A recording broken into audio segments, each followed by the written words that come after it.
Jo sóc Marta Albert, sóc la directora i dramaturga de Para verse si me quieres. Qui més qui menys ens motivem o fem coses a la vida perquè ens estimin, és una que aprenem de petits i crec que és una que és de supervivència. Aquesta necessitat de ser acceptats, quan arriba una neurosi molt gran, pot desencadenar malalties mentals com pot ser l'anorèxia, no? Però l'anorèxia és una de tantes maneres de manifestar aquest desig de ser perfectes per l'altre.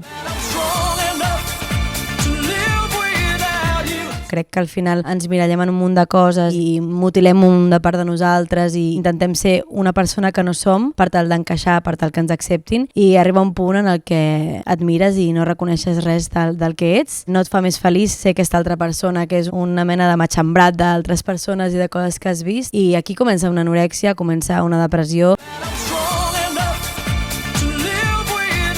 La cultura pop és present en tota l'obra. Creiem que fa la funció de generalitzar o universalitzar problemes que creiem que són únicament nostres. Jo no accepto el meu cos i pensem que és perquè nosaltres no estem bé, i al final quan hem revisat tots els referents de cultura pop, audiovisual, publicitat, veiem que no, que realment hi ha tot una campanya per odiar els nostres cossos, odiar com som, odiar el nostre caràcter fort o diverses coses. Ficar la cultura pop en l'obra fa aquesta mirada global perquè no ens sentim tan soles.